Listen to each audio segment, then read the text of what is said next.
Hey there! I was sent a pen by Philippe. Thank you, Philippe. And the pen we're talking about is the Baoer Model 100. It's a fascinating pen. I'm going to cover the parts of the pen, tell you what I like about it, what I don't like about it, and I'll do a writing sample. So it's a simple pen. A lot of these Chinese pens are fairly simple of design, but I like this one. It's fairly distinguished. Let's start on top of the cap. First thing you'll notice is this interesting slanted, you see that slanted end of the cap, which I kind of enjoy, as well as these fluted, these grooves, which is fairly nice. Then we have the clip. The clip looks pretty distinguished, I would say. Got some nice things going, and the clip is fairly tight, but definitely springy enough to use it. And then there is the center band, which has no markings on it. Now I'll come back to the section. We have the barrel. The barrel is tapered, ends up in a nice little reflective chrome colored thing, very reflective. You can see the blue lights of my webcam in there.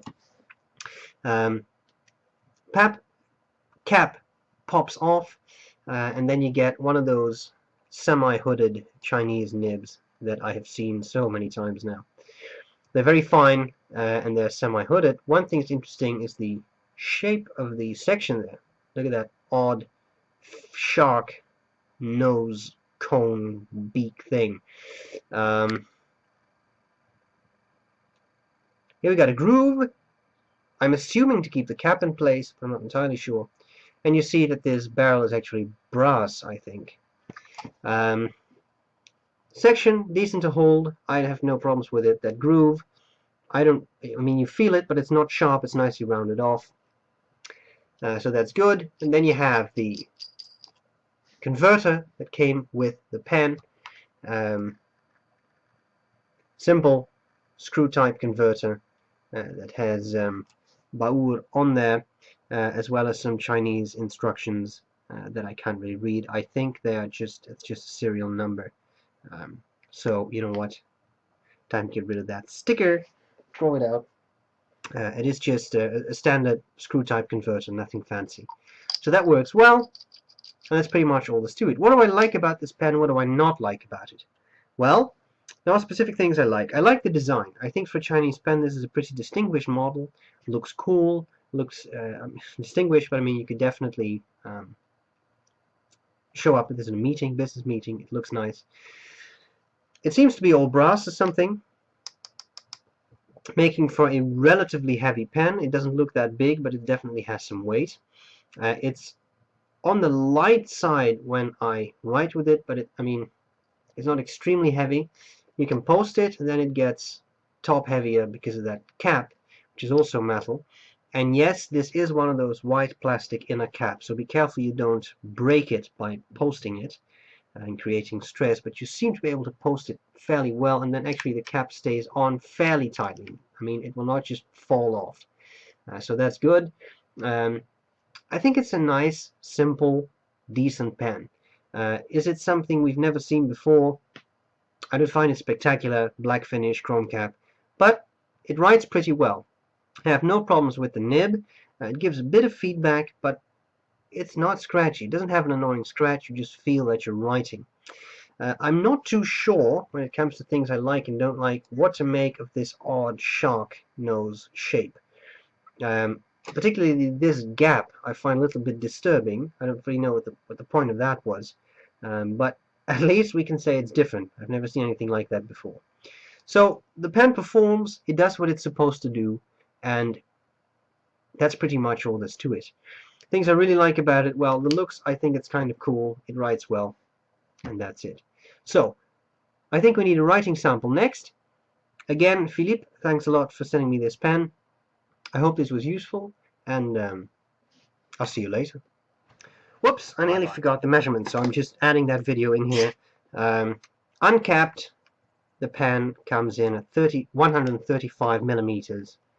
Capped, I get 116. Section diameter, the narrowest point, you can't really hold it there, I think, but you're talking about 7 millimeters. Widest point below near the barrel, I got about a good 9, and then somewhere in the middle I have 9, and that weird little round gap thing, groove, is 9 millimeters too. As to weight and approximation, I get about 30 grams. So, writing sample. Alright, so here we go with the Baoer 100, and the ink is this ink, which Philippe also sent me, bottled in New Orleans by Papier Plume. Looks very fancy, I like this bottle a lot. Forget-me-not blue. So what we have here is the Baoer Model 100, fine nib, Forget-me-not by Papier Plume. That's the ink. And the paper is Rhodia.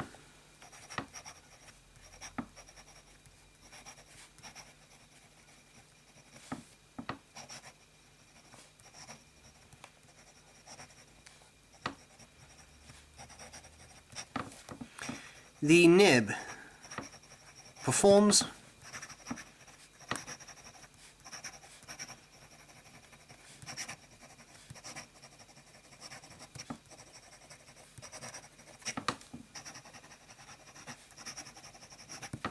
So what do we make of this? Well, you probably hear the feedback.